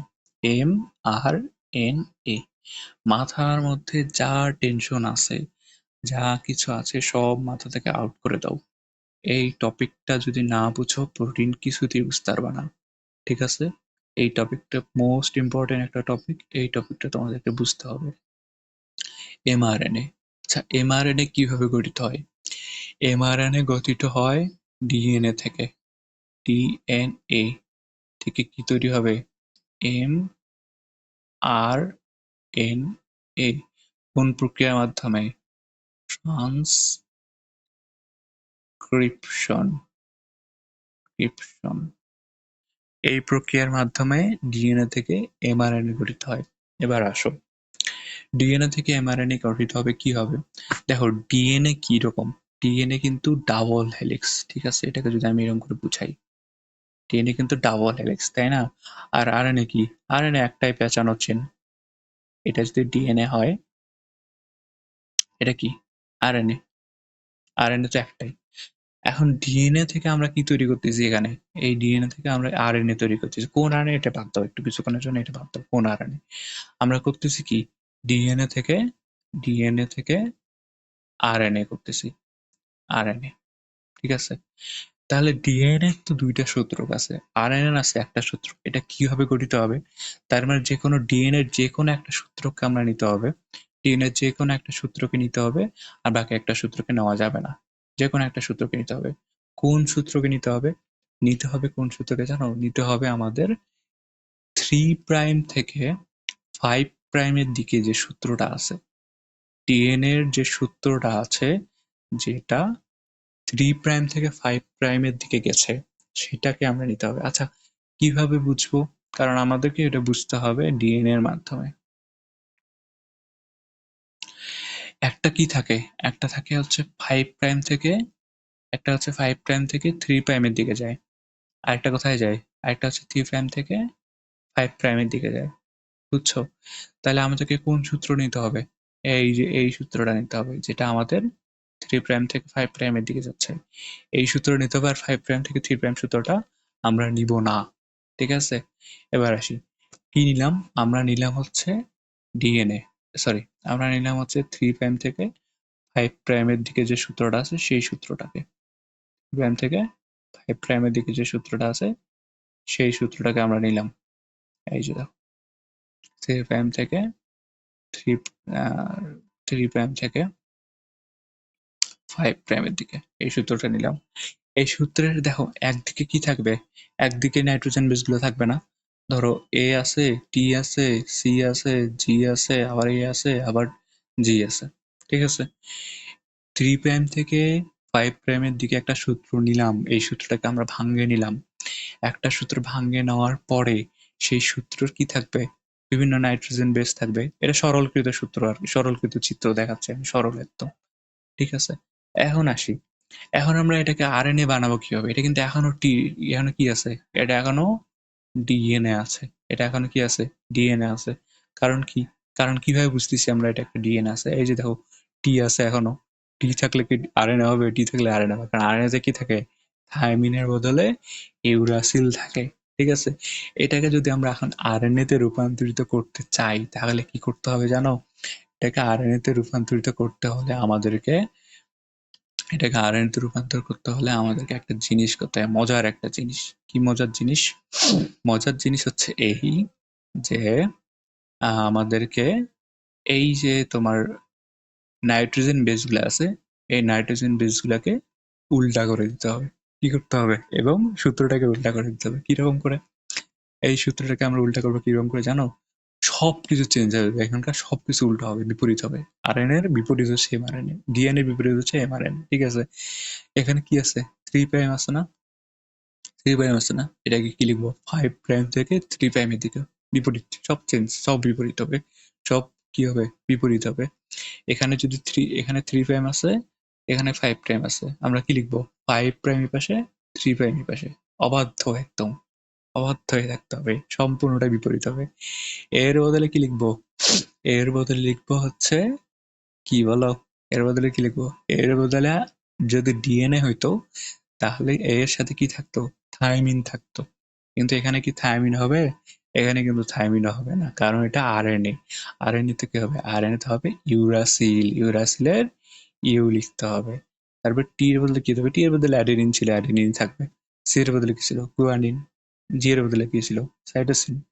আবার এই আসছে, এর বদলে কি লিখবো? থাইমিন কিন্তু হবে না, কারণ এটা একটা আরএনএ। আরএনএ তে কি হবে? আরএনএ তে ইউরাসিল হবে। আর জি এর বদলে কি লিখবো? অ্যাডেনিন। ওয়ানের সরি, জি এর বদলে হচ্ছে সাইটোসিন লিখবো। আচ্ছা, আচ্ছা, এবার বুঝছো এটা কি? এটা হচ্ছে এমআরএনএ। তাহলে যদি আমরা সম্পূর্ণটাকে একদম এক কথায় লিখতে চাই, তাহলে আমরা কি লিখতে পারি বলতো? আমরা এটাকে লিখতে পারি যে প্রথমে সোজা নিব, প্রথমে সোজা সোজা নিব, নিয়ে সেটাকে কি করব? উল্টা করব। সেটাকে উল্টা করব। প্রথমে সোজা নিব। সোজা কি নিব? 3' থেকে 5' এর দিকে যে ডিএনএ সূত্রকটা আছে সেটাকে আমরা একটু ভাঙে নিব। এটা এমআরএনএ তৈরি করার জন্য আমাদের দেহেও এটাকে এইভাবেই তো এমআরএনএ তৈরি করে। ঠিক আছে? আমরা তো আর করবো না, এটা আমাদের দেহ করবে। আমরা জাস্ট পরীক্ষা বুঝার জন্য, আমাদের পড়ার জন্য আমরা কি বলতেছি, যে প্রথমে 3' থেকে 5' এর একটা ডিএনএ সূত্র নিব। সেই সূত্রটাকে নিয়ে কি করব? উল্টা করব। অর্থাৎ 3' থেকে 5' সেটা কি হয়ে যাবে? 5' থেকে 3' ডিএনএ তে যদি 3' থেকে 5' থাকে, সেটা কি হয়ে যাবে? 5' থেকে 3' হয়ে যাবে। এবং নাইট্রোজেন বেসগুলোও উল্টা হয়ে যাবে। এর বদলে কি হবে? ইউরাসিল। থাইমিনের বদলে অ্যাডেনিন। সাইটোসিনের বদলে গুয়ানিন। গুয়ানিনের বদলে সাইটোসিন, অ্যাডেনিনের বদলে ইউরাসিল, গুয়ানিনের বদলে সাইটোসিন। এইভাবে আমরা এমআরএনএ পাবো, এইভাবে আমরা কি পাবো, এমআরএনএ পাবো। এই যে প্রক্রিয়াটা দেখলা, এই যে প্রক্রিয়াটা দেখলা, ঠিক আছে, এটাকে যদি আমি একটু ছোট করি, এই যে প্রক্রিয়াটা দেখলা, এই প্রক্রিয়াটাকেই বলা হয় ট্রান্স ট্রান্সক্রিপশন ট্রান্সক্রিপশন প্রক্রিয়া। এই প্রক্রিয়াটাকেই বলা হয় ট্রান্সক্রিপশন প্রক্রিয়া, অর্থাৎ ট্রান্সক্রিপশন প্রক্রিয়ার মাধ্যমে ডিএনএ থেকে এমআরএনএ তৈরি হয়। কিসের মাধ্যমে? ট্রান্সক্রিপশন প্রক্রিয়ার মাধ্যমে। ট্রান্সক্রিপশন প্রক্রিয়া কোনটা? ট্রান্সক্রিপশন প্রক্রিয়া হচ্ছে 3 প্রাইম থেকে 5 প্রাইমের ডিএনএ সূত্রক নিব, সেটাকে জাস্ট উল্টা করে দেবো, সব দিক থেকে উল্টা করে দেবো। এটাকেই কি বলা হচ্ছে? ট্রান্সক্রিপশন প্রক্রিয়া। বুঝছো? এবার আসি, এবার আসি আর আরেকটা পেজ নেওয়া লাগবে, ঠিক আছে? এবার আসি হচ্ছে ট্রান্সলেশন। ট্রান্সলেশন প্রক্রিয়া, ট্রান্সলেশন প্রক্রিয়ার মাধ্যমে ট্রান্সক্রিপশনটা তো বুঝাইলাম, তাই না? ডিএনএ থেকে এমআরএনএ বুঝে। এই ট্রান্সলেশন প্রক্রিয়াটা হচ্ছে আমাদের প্রোটিন সংশ্লেষণের যে চিত্রটা আছে, এখান থেকে আমরা বুঝতে পারবো এখানে ট্রান্সলেশন হয়ে থাকে, এই জায়গাটাতে ট্রান্সলেশন হয়ে থাকে। এটা বোঝানোর জন্য একটু আরেকটা জিনিস তোমাদেরকে একটু বুঝতে হবে, সেটার নাম হচ্ছে অ্যান্টিকোডন। অ্যান্টিকোডন না বুঝলে বা কোডন না বুঝলে তোমরা ট্রান্সলেশন প্রক্রিয়াটা বুঝতে পারবে না। দেখো, প্রথমে বলি, আমরা প্রথমে কি বলতেছিলাম? ট্রান্সক্রিপশন করলাম, কি করলাম? ডিএনএ থেকে এমআরএনএ বানাইলাম, ঠিক আছে? এখন দেখো, এই যে এখানে একটা চিত্র আঁকি আমি, এটা জাস্ট সিম্পল একটা চিত্র আঁকি।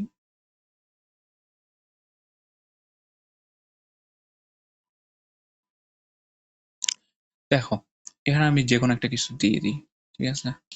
এখানে আমি যে কোনো একটা কিছু দিয়ে দিই, ATCGTA, ঠিক আছে? এখানে দেখো, এগুলা নাইট্রোজেন বেস না। ধরো একটা ডিএনএ এর ক্ষেত্রেই যদি বলি, এগুলা নাইট্রোজেন বেস না, এটা তো নাইট্রোজেন বেস, তাই তো? এই নাইট্রোজেন বেস যদি এগুলা হয়ে থাকে, এই নাইট্রোজেন বেসকে যদি আমরা 3 ভাগে করে ভাগ করে থাকি, ঠিক আছে? 3টা করে নিব আমরা ভাগে, জাস্ট 3টা করে নিব। কি করে নিব? ভাগে জাস্ট 3টা করে নিব। এই 3টা করে নিব জাস্ট, ঠিক আছে? এই 3টা করে নিলে এগুলাকে বলা হয় ট্রিপলেট। এগুলাকে বলা হয় কি? ট্রিপলেট, ট্রিপলেট, ট্রিপলেট,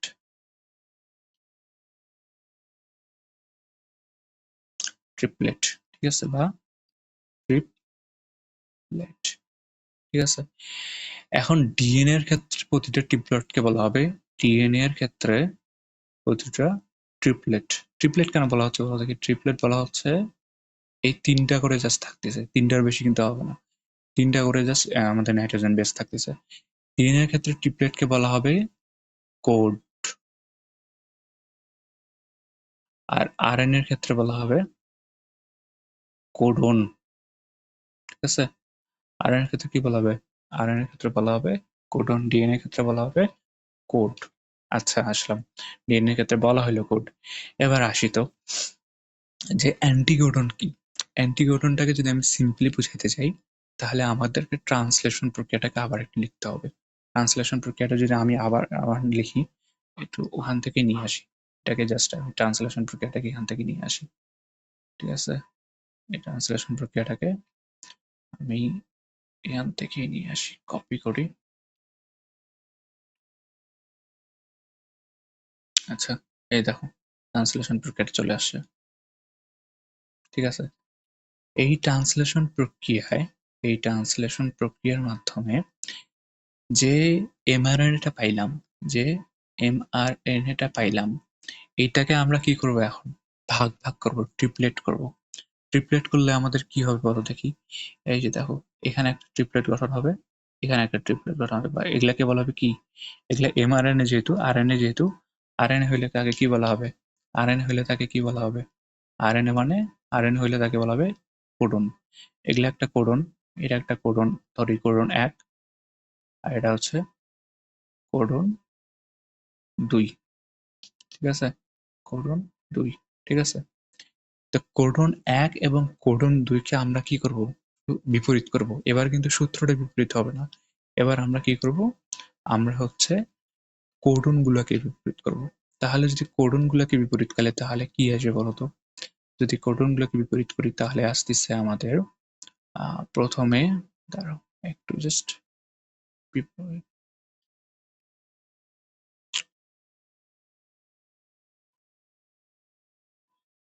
কোডনগুলো কি আছে দেখো। ইউ আছে না, ইউ এর বদলে আর এন কি হবে? এ হবে। এর বদলে কি হবে? এর বদলে এ হবে। ইউরাসিলের বদলে অ্যাডেনিন। এর বদলে কি হবে? এর বদলে ইউ হবে, ইউরাসিল। জি এর বদলে কি হবে? জি এর বদলে সি হবে। সি এর বদলে কি হবে? জি হবে। ইউ এর বদলে কি হবে? এ হবে। আবার সি এর বদলে কি হবে? জি হবে। এখন দেখো, এইখানে যে ট্রিপলেট গুলা পাইলাম, নতুন যে ট্রিপলেট গুলা পাইলাম, এগুলা কি একটা আরেকটার বিপরীত না? অন্যগুলোর বিপরীত না? ঠিক আছে না? এই যে দেখো ইউ জি, ইউ এ জি, এই যে কোডন গুলা আছে, ইউ এ জি এর কোডন গুলা আছে, এই কোডন গুলা এগুলার বিপরীত কিন্তু একদম পুরোপুরি বিপরীত। কোডন একের বিপরীত এটা, কোডন একের কোডন দুই এর বিপরীত এটা। এই বিপরীত কোডন গুলোকে বলা হবে কি জানো? Anti codon. এগুলোকে বলা হবে অ্যান্টি কোডন। তাহলে এটা কি? অ্যান্টি কোডন এক, এটা অ্যান্টি কোডন, অ্যান্টি কোডন দুই। ঠিক আছে? একটা অ্যান্টিকোডন এক, এটা অ্যান্টিকোডন দুই। এই অ্যান্টিকোডন কিন্তু ট্রান্সক্রিপশন প্রক্রিয়ার কোনো বিষয় নয়। ট্রান্সক্রিপশন প্রক্রিয়া এমআরএনএ পর্যন্তই শেষ। ট্রান্সক্রিপশন প্রক্রিয়া এমআরএনএ পর্যন্তই শেষ। এই এমআরএনএ পর্যন্ত, এমআরএনএ সৃষ্টি পর্যন্তই ট্রান্সক্রিপশন প্রক্রিয়া শেষ। অ্যান্টিকোডন প্রক্রিয়াটা লাগে আমাদের ট্রান্সলেশন প্রক্রিয়ার টি যে আছে, আমাদের যে ট্রান্সক্রিপশন প্রক্রিয়া টিআরএনএ আছে, এই টিআরএনএ বোঝানোর জন্য। কোথায় বোঝানো লাগবে না সেটা এখন আসি আমরা। দেখো, এই জিনিসটা এখন মনোযোগ দিয়ে বুঝতে হবে, না হলে তোমরা কিচ্ছু বুঝবে না। দেখো, প্রোটিন সংশ্লেষের বিভিন্ন ধাপ, কয়টা ধাপ আছে দেখো। প্রথমত ১ নাম্বার ধাপে যদি আমরা আসি, ১ নাম্বার ধাপে আমরা কি পাইছি বলতো? ১ নাম্বার ধাপে আমরা পাইছি হচ্ছে এই যে ডিএনএর, এই যে ডিএনএর, আচ্ছা জিন এখানে বলছে, জিন। জিন কি জানো? জিন হচ্ছে আহ, মূলত ডিএনএ এর নির্দিষ্ট অংশ, যা থেকে ট্রান্সক্রিপশন নামক প্রক্রিয়ার মাধ্যমে এমআরএনএ তৈরি হয়, তাকে জিন বলে। ডিএনএ এর নির্দিষ্ট অংশ, এটা একটা ডিএনএ না, এই যে একটা পুরাটা ডিএনএ, এই পুরাটা ডিএনএ এর একটা নির্দিষ্ট অংশ যেখান থেকে ট্রান্সক্রিপশন প্রক্রিয়া এমআরএনএ তৈরি হবে, সেইটাকে বলা হচ্ছে জিন। এই অংশটাকে বলা হচ্ছে জিন। আচ্ছা, এই যে এখানকার 3 প্রাইম থেকে 5 প্রাইমের একটা সূত্র এখান থেকে ভাঙে গেল, ভাঙে কি তৈরি হলো? এমআরএনএ তৈরি হলো। এই দেখো, ভাঙে কি তৈরি হলো? এমআরএনএ তৈরি হলো, ভাঙে এমআরএনএ তৈরি হলো। আচ্ছা, এমআরএনএ কেন বলা হচ্ছে বলতো? এমআরএনএ কি করবে? এমআরএনএ হচ্ছে মেসেঞ্জার আরএনএ। এমআরএনএ কি? Messenger RNA. ঠিক আছে? তো এই এমআরএনএ কি মেসেজ প্রদান করবে? এই এমআরএনএ নিউক্লিয়াস থেকে বের হয়ে রাইবোজোমকে বলবে যে আমার শরীরে বা আমার দেহে একটা নির্দিষ্ট প্রোটিন লাগবে, নির্দিষ্ট নির্দিষ্ট প্রোটিন লাগবে, প্রোটিন লাগবে। সেই প্রোটিনটাকে উৎপাদন করতে হবে, রাইবোজোমকে যায় বলবে। নিউক্লিয়াস, আমাদের কোষ, এই মেসেজটা এমআরএনএ এর মাধ্যমে রাইবোজোমকে দিবে। এই জন্য এই জন্য এমআরএনএ কে বলা হয় মেসেঞ্জার আরএনএ বা মেসেঞ্জার আরএনএ। এমআরএনএ বা মেসেঞ্জার আরএনএ কোন মেসেজ দিবে? রাইবোজোমকে যায় এমআরএনএ বলবে আমাদের শরীরে নির্দিষ্ট এক রকমের প্রোটিন দরকার, সেই প্রোটিনটা উৎপাদন করতে হবে। আচ্ছা, আমাদের শরীরে কত রকমের প্রোটিন উৎপন্ন হয়? 11 রকমের প্রোটিন উৎপন্ন হয়। বাকি 9 রকমের আমাদের কি করতে হবে? অন্যান্য খাদ্য থেকে গ্রহণ করতে হবে। আচ্ছা, এখন দেখো এই যে এমআরএনএটা আছে না, এই এমআরএনএটা রাইবোজোমের দুটো অংশ থাকে, একটা অংশ বড় অংশ, একটা ছোট অংশ। রাইবোজোমের বড় অংশ এবং ছোট অংশ। এইখানে যায়, এইখানে যায় এই এমআরএনএটা যায় যুক্ত হবে এই দুটো অংশের মধ্যে। বড় অংশ এবং ছোট অংশের মিডিলে যায় এমআরএনএটা যুক্ত হবে, বুঝছো? এই বড় অংশের ছোট অংশের মিডিলে যায় এমআরএনএটা যুক্ত হবে। এখন আসি, এই যে দেখো এই যে চিত্রটি দেখতে পাচ্ছ, বড় অংশ এবং ছোট অংশের মিডলে কি হবে? এমআরএনএটা যুক্ত হয়ে গেছে। আচ্ছা, যুক্ত তো হইলো, এমআরএনএ এর কাজ কিন্তু এখন শেষ। ঠিক আছে, এমআরএনএ এর কাজ কিন্তু এখন শেষ। এমআরএনএ যদি আমরা বিশ্লেষণ করে বুঝাই, তাহলে আমরা কি পেয়েছিলাম এখানে দেখো তো, এমআরএনএ কি পেয়েছিলাম? এই যে এমআরএনএ পাইলাম না, এমআরএনএ যদি এমআরএনএ ধরে নেই যে এই বেসগুলাই আছে, এই নাইট্রোজেন বেসগুলাই ওখানে আছে, ঠিক আছে? এমআরএনএর যে ধাপগুলো আছে, এই যে খাঁজগুলো আছে, এই যে এই খাঁজগুলো আছে, এই খাঁজগুলোতে যদি আমি ডিটেলসে আরো বুঝি, ডিটেলসে যদি আরো একটু যাই,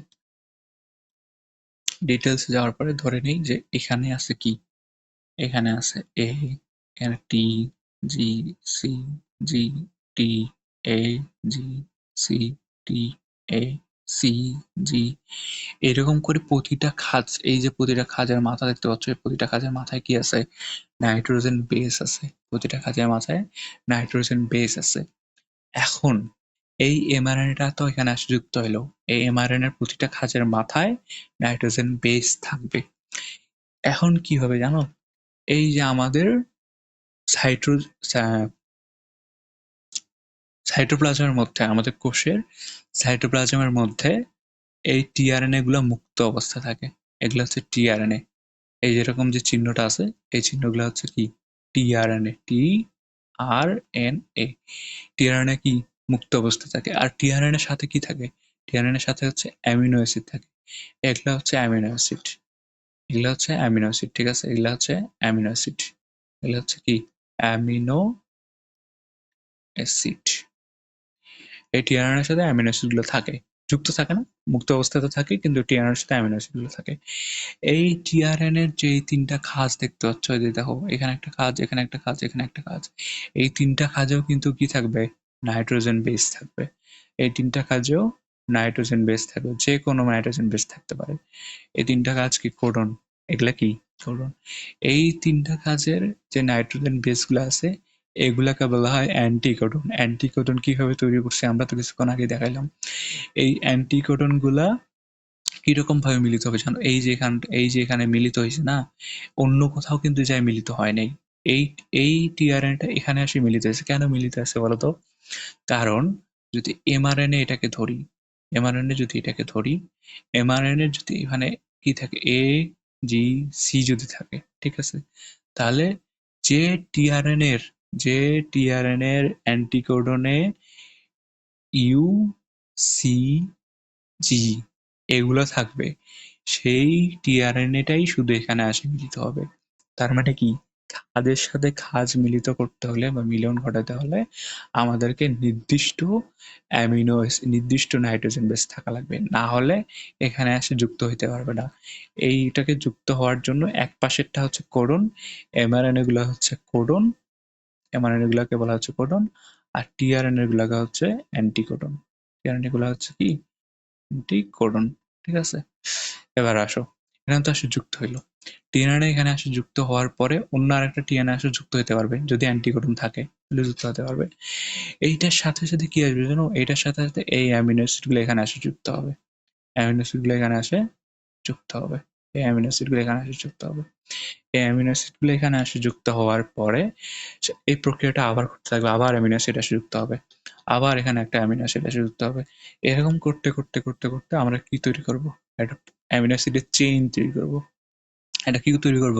অ্যামিনো অ্যাসিডের চেইন তৈরি করব, যেটাই মূলত প্রোটিন। অ্যামিনো অ্যাসিডের চেইন কি? মূলত প্রোটিন। অ্যামিনো অ্যাসিড কি? প্রোটিনের মনোমার। অনেকগুলো অ্যামিনো অ্যাসিড মিলে একটা প্রোটিন তৈরি হবে। এই যে আর এতগুলো অ্যামিনো অ্যাসিড আসলো, এতগুলো অ্যামিনো অ্যাসিড আসে এখানে যুক্ত হয়ে একটা প্রোটিন চেইন তৈরি করলো।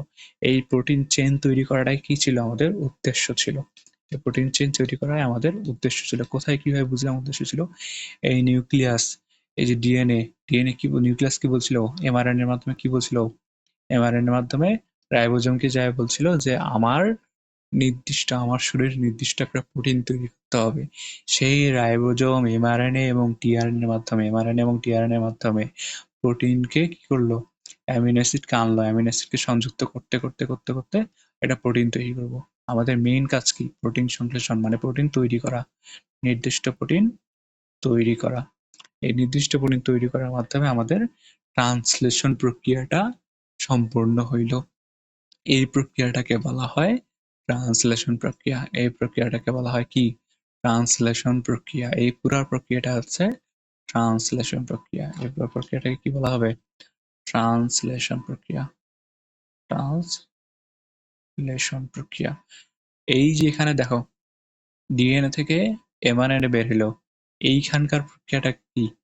এখানকার প্রক্রিয়াটা হচ্ছে ট্রান্সক্রিপশন। ট্রান্সলেশন প্রক্রিয়ার একটা ধাপ। ট্রান্সলেশন প্রক্রিয়ার একটা ধাপ, বুঝছো? এই ট্রান্সক্রিপশন প্রক্রিয়ার মাধ্যমে এমআরএনএ বের হয়ে রাইবোজোমের সাথে যুক্ত হয়ে টিআরএনএ কে যুক্ত করে, সেই টিআরএনএ এমআরএনএ কে অ্যামিনো অ্যাসিড গুলোকে যুক্ত করে একটা প্রোটিন চেন তৈরি করে। এই পুরো সম্পূর্ণ প্রক্রিয়াটার যাকে বলা হয়, সেই সম্পূর্ণ প্রক্রিয়াটাকে বলা হয় ট্রান্সলেশন প্রক্রিয়া, বুঝছো? এইখানে আরো এই তোমার এমআরএনএ আছে না, এমআরএনএ কয়েকটা পকেট আছে, যে পকেট গুলাতে আসে বসে। এই যে এই পকেট গুলাতে আসে, এই যেখানে আসে যে বসছে, এটাকে একটা পকেট বলে, ঠিক আছে? এখানে আসে যে বসছে, এখানে আসে যে বসছে, ঠিক আছে? এখানে দেখো, এখানে আসে যে বসলো, এখানে একটা পকেট আছে। এই পকেটটাকে এমআরএনএ 3টা পকেট আছে। এমনি জাস্ট মনে রাখো, এটা মুখস্থ করার কিছু নেই, মনে রাখো জাস্ট 3টা পকেট আছে। এ পি ই পকেট, এতে হচ্ছে amino acid pocket, amino acid pocket. পিতে কি? Protein pocket. আর এটা হচ্ছে এক্সিট পকেট। এখানে দেখো, এইটা জিনিসটা যদি আরেকটু যদি ডিটেলসে বুঝাই তোমাদেরকে, তাহলে বুঝতে ভালো হবে, সুবিধা হবে আর কি। দেখো 3টা পকেট কি? প্রথমে এখানে প্রথমে হচ্ছে অ্যামিনো অ্যাসিড, এই প্রথমে আসে এটার সাথে অ্যান্টিকোডনের মাধ্যমে এখানে আসে আমাদের টিআরএনএ বসে, ঠিক আছে? এই টিআরএনএ এর যে এই যে অ্যামিনো অ্যাসিডটা যুক্ত হয়েছে, এই অ্যামিনো অ্যাসিডটা এমআরএনএ এর সাথে যেখানে যুক্ত হয়, সেটাকে বলে হচ্ছে অ্যামিনো অ্যাসিড পকেট, ঠিক আছে? আবার এই একটা অ্যামিনো অ্যাসিডের সাথে আরেকটা অ্যামিনো অ্যাসিড যুক্ত হইতে হইতে হইতে হইতে এরকম যে প্রোটিন তৈরি করে, সেটাকে বলে প্রোটিন পকেট। আচ্ছা, প্রোটিন তৈরি হওয়ার পরে কিন্তু এই টিআরএনএ গুলো, এই টিআরএনএ গুলো কিন্তু আর এমআরএনএ এর সাথে যুক্ত থাকে না। যখন প্রোটিন তৈরি হয়ে যায়, তখন টিআরএনএ গুলো আর অ্যামিনো অ্যাসিডের সাথে যুক্ত থাকে না।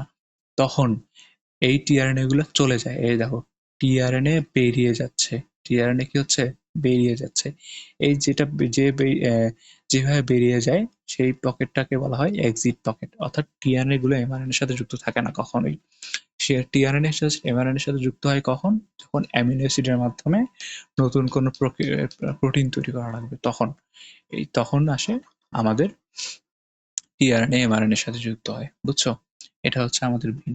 তাহলে মেইন যে আমরা সেন্ট্রাল ডগমা বা কেন্দ্রীয় প্রত্যয় যেটা বুঝলাম, সেটা কি বুঝলাম? প্রথমে রেপ্লিকেশনের মাধ্যমে ডিএনএ থেকে ডিএনএ অণু তৈরি হবে। সেই ডিএনএ অণু থেকে আমরা কি তৈরি, এমআরএনএ তৈরি হবে। এই ট্রান্সক্রিপশন প্রক্রিয়ার মাধ্যমে এমআরএনএ তৈরি হবে। এই এমআরএনএ এর সাথে কাজ লাগিয়ে সেই এমআরএনএ এর সাথে কি করবে, এমআরএনএ থেকে এমআরএনএ কে টিআরএনএ এর সাথে যুক্ত করে আমরা কি তৈরি করব? প্রোটিন তৈরি করব। এই পুরো প্রক্রিয়াটাকে কি বলা হবে? ট্রান্সলেশন প্রক্রিয়া, ঠিক আছে? এটা মনে রাখতে হবে। এটা হচ্ছে মোস্ট ইম্পর্টেন্ট লাইন আমাদের প্রোটিনের ক্ষেত্রে। এটা হচ্ছে সবচেয়ে মোস্ট ইম্পর্টেন্ট লাইন। ডিএনএ থেকে আরএনএ, কোন আরএনএ? এমআরএনএ, এমআরএনএ থেকে প্রোটিন। এটাকে কি বলা হবে? ট্রান্সলেশন প্রক্রিয়া। এবার আসো প্রোটিনের কাজ। প্রোটিনযুক্ত খাবার আমাদের শরীরে শক্তি সরবরাহ করে এবং শারীরিক বৃদ্ধি ও রক্ষণাবেক্ষণ করে। প্রোটিনযুক্ত খাবার কি কি আছে? মাছ, মাংস, মাছ, মাংস, এগুলো হচ্ছে কি? প্রোটিনযুক্ত খাবার, ঠিক আছে? প্রোটিনযুক্ত খাবার আমাদের শরীরে শক্তি সরবরাহ করে, শারীরিক বৃদ্ধি করে এবং রক্ষণাবেক্ষণ করে। আচ্ছা, এরপরে আসো, কোষের ভেতরে এবং বাইরে অসংখ্য জৈব রাসায়নিক বিক্রিয়া করাতে সাহায্য করে কে? প্রোটিন। কারণ কি হবে বলতো? এনজাইম, অ্যান্টিবডি, হরমোন, এই তিনটাই কি? Protein. Enzyme, enzyme, antibody, hormone, এই তিনটাই কি? প্রোটিন। আর এই তিনটাই কি করে? আমাদের শরীরে যত রকমের ক্রিয়া বিক্রিয়া আছে, সবগুলা নিয়ন্ত্রণ করে এই তিনটা, ঠিক আছে? এই তিনটাই যদি প্রোটিন, তাহলে কি? প্রোটিন কোষের ভেতরে ওর বাইরে অসংখ্য জৈব রাসায়নিক বিক্রিয়া ঘটাতে সাহায্য করে। কিছু প্রোটিন হরমোন রাসায়নিক বার্তাবাহক কি? এমআরএনএ। সেগুলো শরীরের টিস্যু এবং অঙ্গগুলোর মধ্যে যোগাযোগ নিয়ন্ত্রণ করে। প্রোটিন হরমোন কি? রাসায়নিক বার্তাবাহক, ঠিক আছে? রক্ত এবং অন্যান্য শারীরিক তরল, অন্যান্য শারীরিক গুলোর মধ্যে কি আছে জানো? সিরাম আছে। সিরাম আছে, রক্তের সাথে সিরাম আছে, অন্যান্য শারীরিক তরল কিছু মূত্র আছে, আরো অনেক কিছু আছে। রক্ত এবং অন্যান্য শারীরিক তরলগুলোতে অ্যাসিড ও ক্ষারের কিসের অ্যাসিড ও ক্ষারকের ঘনত্ব নিয়ন্ত্রণ করে। অ্যাসিড ও ক্ষারকের ঘনত্ব নিয়ন্ত্রণ মানে কি জানো? পিএইচ নিয়ন্ত্রণ। অ্যাসিড ও ক্ষারকের নিয়ন্ত্রণ মানে পিএইচ নিয়ন্ত্রণ করে এবং ভারসাম্য রক্ষা করে। প্রোটিন গুরুত্বপূর্ণ ভূমিকা পালন করে। বহিরাগত অণুজীবের সংক্রমণের বিরুদ্ধে লড়াই করে কে? অ্যান্টিবডি। অ্যান্টিবডি কি? অ্যান্টিবডি একটা প্রোটিন। বহিরাগত অণুজীবের সংক্রমণের বিরুদ্ধে কি কাজ করে? অ্যান্টিবডি কাজ করে। সংক্রমণের বিরুদ্ধে যে অ্যান্টিবডি যেহেতু একটা প্রোটিন, অর্থাৎ প্রোটিন বহিরাগত অণুজীবের সংক্রমণের বিরুদ্ধে লড়াই করতে প্রোটিন আমাদের দেহে অ্যান্টিবডি তৈরি করে। কি তৈরি করে? অ্যান্টিবডি তৈরি করে। এটা কি? এটাও একটা প্রোটিন। ঠিক আছে, এটা হচ্ছে প্রোটিনের কাজ। তো আজকে ক্লাসটা আমি জানি আমি কতটা ভালো নিতে পারছি আমি জানি না, বাট ক্লাসটা আমি মন থেকে নেওয়ার চেষ্টা করছি, যতটা ঠান্ডা মাথায় বোঝানো দরকার ততটা ঠান্ডা মাথায় বোঝানোর চেষ্টা করছি। যদি কেউ না বুঝে থাকো তাহলে ক্লাসটা দ্বিতীয়বার দেখো, দ্বিতীয়বার দেখলে ইনশাল্লাহ বুঝতে পারবে। প্রথমবারে কেউ কখনোই বুঝতে পারবে না, প্রথমবারে বোঝা অতটা সহজও না যে আমি আসলাম জাস্ট বুঝলাম হয়ে গেল, একটা ক্লাস করলাম এটা বুঝলাম, এটা না। এই যে ক্লাসগুলো আমি তোমাদের পড়াচ্ছি এটা 4-5 বছর ধরে পড়ানোর পরে, 4-5 বছর ধরে নিজে পড়ার পরে আমি নিজে বুঝছি, তারপর তোমাদেরকে এখানে বুঝতে আসি। তোমরা যদি প্রথম ক্লাসে আসে ট্রাই করো যে আমি সব বুঝে ফেলবো, তাহলে কখনোই হবে না, বুঝছো? তোমরা একটা ক্লাস করলা, এই ক্লাসটা যদি ভালো লাগে তাহলে অবশ্যই লাইক শেয়ার দিবে। আর যদি ইউটিউবে দেখে থাকো তাহলে সাবস্ক্রাইব দিবে। যদি ইউটিউবে না দেখে থাকো তাহলে ইউটিউবে আসে সাবস্ক্রাইব করিও আমাদের বায়োসিনটিক্স চ্যানেলে। সাথে যদি ফেসবুকে দেখে থাকো তাহলে ফেসবুকে অবশ্যই গ্রুপটাতে জয়েন করবে এবং তোমাদের পেজে ফলো বা লাইক দিয়ে রাখবে। এবং আমার সাথে যদি কথা বলতে চাও, ডিরেক্টলি যদি আমার সাথে কথা বলতে চাও, তাহলে তোমাদেরকে অবশ্যই টেলিগ্রাম গ্রুপে জয়েন করতে হবে। টেলিগ্রাম গ্রুপে জয়েন না হলে আমার সাথে কথা বলতে পারবে না। টেলিগ্রাম গ্রুপে ডিসকাশন নামক একটা গ্রুপ আছে তোমাদের 2026 ব্যাচেরই, এসএসসি 2026 ব্যাচের। তো সেই টেলিগ্রাম গ্রুপে তোমরা জয়েন হবে। টেলিগ্রাম গ্রুপের লিঙ্ক ডিসক্রিপশনে অথবা ক্যাপশনে দেওয়া থাকবে, সেখান থেকে টেলিগ্রাম গ্রুপে যুক্ত থাকবে এবং টেলিগ্রাম গ্রুপের যে চ্যানেলটা আছে টেলিগ্রাম চ্যানেলেও তোমরা জয়েন হবে। ঠিক আছে, আশা করি তোমাদের ক্লাসটা ভালো লাগছে। যদি না বুঝে থাকো, একান্তই যদি না বুঝে থাকো তাহলে ক্লাসটা প্লিজ আরেকবার করিও। একবার ক্লাসটা করে বইটাও নিচে নিচে পড়ো। নিজে নিজে বইটা পড়ার পরে তোমরা ক্লাসটা যদি আবার সেকেন্ড টাইম পড়ো তাহলে তোমরা দেখবে মাথার মধ্যে সবকিছু একদম আলটিমেটলি ঢুকে যাচ্ছে। আমি চেষ্টা করছি সবচেয়ে সুন্দরভাবে শান্তভাবে বোঝানোর। ইনশাল্লাহ কোনো কিছু বাদ দেয়নি, আর যদি কোনো কিছু বাদ দিয়ে থাকে তাহলে নেক্সট ইনশাল্লাহ বলে দিব। কিন্তু কথা হচ্ছে কি, মেইন কথা হচ্ছে যে তোমরা একটু ঠান্ডা মাথায় ক্লাসটা করিও। যদি ঠান্ডা মাথায় ক্লাসটা না করো তোমাদের মাথার মধ্যে কিচ্ছু থাকবে না। সো প্লিজ প্লিজ প্লিজ ঠান্ডা মাথায় ক্লাসটা করো। আসসালামু আলাইকুম।